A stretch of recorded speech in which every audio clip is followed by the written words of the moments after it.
Masyarakat adat memegang peran penting dalam menjalankan kehidupan sosial dan budaya. Mereka terbagi dalam sistem-sistem tertentu dengan aturan adat yang mengatur segala aspek kehidupan, termasuk perkawinan. Salah satu bentuk perkawinan adat yang unik adalah nyentana, yaitu ketika seorang laki-laki masuk ke garis keturunan istrinya. Praktik ini menunjukkan bagaimana hukum adat di bidang keluarga bekerja dan bagaimana pembagian masyarakat adat mempengaruhi posisi serta hak seseorang dalam komunitas.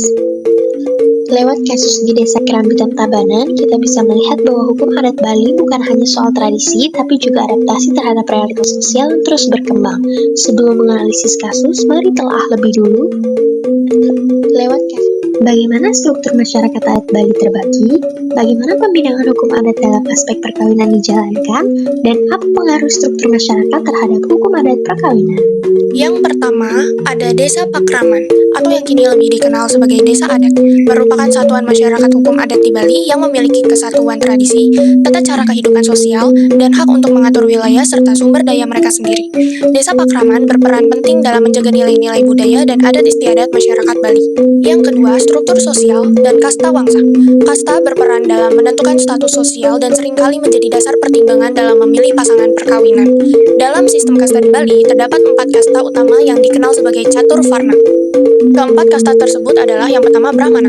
Kasta Brahmana di Bali dianggap sebagai kasta tertinggi yang sangat dihormati dalam masyarakat adat. Yang kedua, Satria. Kasta Satria di Bali menduduki posisi di bawah kasta Brahmana dan memiliki peran yang penting dalam struktur sosial. Yang ketiga, Waisya. Terdiri dari para pedagang, petani, dan pengrajin yang memiliki peran penting dalam kegiatan ekonomi dan produksi masyarakat. Yang keempat, Sudra. Merupakan kasta terbawah dalam hierarki sosial dan terdiri dari para pekerja kasar dan pekerja serabutan.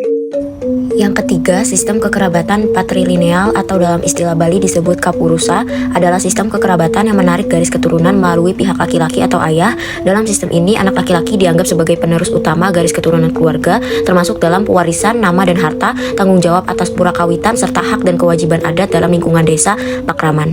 Pembidangan hukum adat dalam konteks perkawinan adat Bali. Sumber hukum adat Bali dibagi menjadi 4, yaitu awik-awik adalah hukum adat tertulis di tingkat desa adat yang dibuat dan disepakati oleh krama desa. Fungsi utamanya adalah untuk mengatur struktur organisasi adat, tata cara pelaksanaan upacara, hukum waris, perkawinan, dan sanksi adat, pengelolaan tanah, dan sumber daya desa. Perarem adalah aturan tambahan atau pelengkap dari awik-awik. Biasanya dibuat untuk merespon masalah yang muncul kemudian. Sifatnya lebih fleksibel dan bisa diubah sewaktu-waktu dengan kesepakatan adat. Dresta adalah kebiasaan adat yang hidup dan dipraktikkan turun-temurun dalam masyarakat, baik yang tertulis maupun tidak. Walau tidak dikodifikasi, Dresta tetap diakui sebagai hukum adat yang mengikat secara moral dan sosial. Keputusan paruman adalah keputusan hasil rapat adat atau musyawarah desa, biasanya untuk menyelesaikan sengketa atau menetapkan keputusan hukum dalam kasus konkret. Jenis-jenis perkawinan menurut hukum adat Bali. Perkawinan biasa dikenal pula dengan istilah nganten luar. Dalam hal ini, suami berstatus kapurusa tetap bertempat tinggal di rumahnya, dan pihak wanita yang berstatus perdana meninggalkan rumah dan keluarganya, serta masuk menjadi anggota keluarga suaminya. Anak yang dilahirkan mengikuti garis keturunan ayahnya, wajib meneruskan penauran trina untuk ayah dan leluhur ayahnya, melanjutkan swadharma parhyangasan, pawongan, dan palemahan terhadap desa pakraman ayahnya, serta mendapatkan hak swadikara juga dari ayahnya. Perkawinan nyentana dikenal pula dengan nganten nyeburin. Dalam hal ini, istri yang berstatus kapurusa tetap bertempat tinggal di rumahnya dan pihak suami yang berstatus perdana meninggalkan rumah dan keluarganya serta masuk menjadi anggota keluarga istrinya. Anak yang dilahirkan mengikuti garis keturunan ibunya yang berstatus purusa wajib meneruskan penauran trirna untuk ibu dan leluhur ibunya, melanjutkan swadharma parhyangasan, pawongan, dan palemahan terhadap desa pakraman ibunya, serta mendapatkan hak swadikara juga dari keluarga ibunya. Tata cara perkawinan adat. Yang pertama ada ngekep atau metik atau ngekit, semacam lamaran atau pendekatan. Yang kedua ada mesanggi atau ngerorot atau kawin lari, opsional. Yang ketiga ngerapetin atau metik, semacam pertemuan formal antara dua keluarga besar untuk menentukan hari baik atau dewasa ayu dan detail prosesi. Yang keempat ada ngidih atau meminta secara resmi. Pihak laki-laki secara resmi meminta anak perempuan kepada keluarganya. Yang kelima ada mungkah lawang atau mesegehagung, semacam proses penjemputan mempelai perempuan oleh keluarga laki-laki ke rumahnya. Yang keenam ada pawiwahan atau upacara perkawinan. Yang ketujuh ada mewinten atau mapinton, semacam penyucian. Dan yang kedelapan ada matur piuning ke pura kawitan dan leluhur. Selanjutnya, pengaruh struktur sosial terhadap hukum adat perkawinan. Yang pertama, perkawinan beda kasta, tidak lazim dan menimbulkan konflik sosial serta sanksi adat, bisa mengakibatkan dikucilkan dari komunitas atau kehilangan hak adat seperti hak mewaris dan ritual keluarga. Yang kedua, perkawinan mentana. Laki-laki masuk ke keluarga istri karena keluarga istri tidak punya anak laki-laki dan status anak mengikuti ibu. Yang ketiga, perkawinan mirorot atau kawin lari yang biasanya diikuti mediasi adat, akan diakui setelah ada pengesahan dari desa adat. Sanksi adat. Dalam masyarakat Bali yang masih memegang teguh hukum adat atau awik-awik, perkawinan yang melanggar ketentuan adat dapat dikenai sanksi sosial dan spiritual. Yang pertama, pengucilan adat atau KCPK, yakni pelanggar adat dapat dikucilkan dari kehidupan sosial dan keagamaan. Yang kedua, denda adat atau denda upacara atau bayuan. Pelanggar wajib membayar denda berupa uang, sesajen, atau melaksanakan ritual penyucian. Denda ini sering disebut bayuan atau pengelukatan, tergantung beratnya pelanggaran.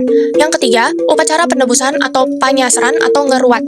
Pasangan wajib melakukan upacara khusus untuk menyucikan hubungan yang dianggap tidak sah secara adat. Yang keempat, tidak diakui sebagai krama adat. Pasangan dan keturunannya tidak diakui sebagai warga adat atau krama desa. Yang kelima, pengembalian mempelai atau penolakan perkawinan. Dalam kasus ekstrim, keluarga bisa menolak atau mengembalikan salah satu mempelai jika dianggap melanggar norma berat. Analisis kasus perkawinan nyentana di Desa Kerambitan Tabanan.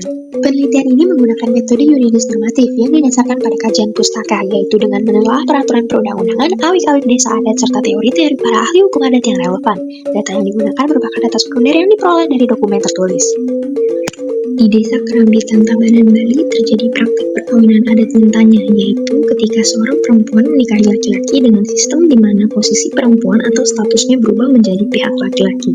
Kasus ini muncul karena pasangan tersebut tidak memiliki anak laki-laki dalam keluarga perempuan, maka pihak keluarga perempuan mencari calon suami yang bersedia disentana agar garis keturunan dan tanggung jawab adat tetap terjaga. Kemudian, bagaimana keterkaitan dengan pendapat dan teori para ahli hukum adat? Berikut penjelasannya. Teori receptio in complexu, kasus nyentana di Desa Kerambitan dianggap menyimpang karena struktur sosial masyarakat patrilineal tidak menerima laki-laki menjadi bagian dari keluarga perempuan. Penolakan terhadap nyentana mencerminkan bahwa adat setempat masih memegang sistem purusa, sehingga hukum adat yang berlaku berpihak pada struktur sosial dominan, seperti dikatakan oleh Terhar, adat mengikuti masyarakatnya. Hukum adat bersifat teritorial dan bersumber dari persekutuan hukum. Desa Kerambitan memiliki awik-awik atau aturan adat yang tidak secara terbuka mengakomodasikan nyentana. Hal ini sejalan dengan pandangan Van Vollenhoven bahwa tiap daerah memiliki struktur adat yang unik, sehingga nyentana bisa diterima di satu desa tetapi ditolak di desa lain seperti Kerambitan. Dualisme dalam sistem perkawinan Bali. Terdapat ketegangan antara sistem patrilineal dengan keinginan untuk adaptasi melalui nyentana.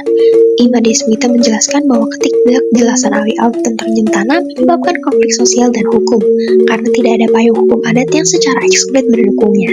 Selanjutnya ada teori sistem dari L.G. van Apeldoorn. Perkawinan nyentana tidak hanya menyangkut dua individu, tetapi mengganggu sistem sosial adat yang lebih besar. Penolakan nyentanya di Kerambitan terjadi karena sistem adat Bali belum siap mengakomodasi perubahan struktur gender dan pewarisan. Sesuai dengan teori sistem yang mengandaikan perubahan harus terintegritas dengan struktur nilai yang ada. Tindakan adat yang diberlakukan untuk mengesahkan sistem nyentana ini, keluarga perempuan menyelenggarakan upacara adat khusus, diantaranya pertama, upacara mepekidung dan mepamit agar pihak laki-laki secara simbolis berpindah ke garis keturunan istri. Yang kedua, pengesahan oleh desa adat dengan mencatat pasangan sebagai krama istri atau anggota adat melalui istri. Tinjauan hukum positif. Dalam perspektif hukum nasional, Undang-Undang Nomor 1 Tahun 1974 tentang Perkawinan, Pasal 2 Ayat 1, perkawinan adalah sah apabila dilakukan menurut hukum masing-masing agamanya dan kepercayaan itu. Ini berarti perkawinan nyentana tetap sah menurut negara jika dilaksanakan menurut hukum adat dan agama, tetapi status sosial dalam masyarakat adat tetap tunduk pada norma lokal. Kesimpulan, masyarakat adat Bali terbagi dalam struktur sosial dan kekerabatan yang kuat, terutama berdasarkan sistem patrilineal kapurusa yang memengaruhi posisi, hak, dan kewajiban setiap anggota dalam konteks adat, termasuk perkawinan. Perkawinan nyentana di Desa Kerambitan menjadi bukti fleksibilitas hukum adat dalam respons dinamika sosial seperti ketiadaan anak laki-laki dalam keluarga. Struktur sosial memiliki pengaruh langsung terhadap pengesahan dan penerimaan sosial terhadap suatu perkawinan. Pelanggaran terhadap norma adat dapat dikenakan sanksi seperti denda adat, pengucilan, hingga sehingga keharusan menjalani upaya penyucian.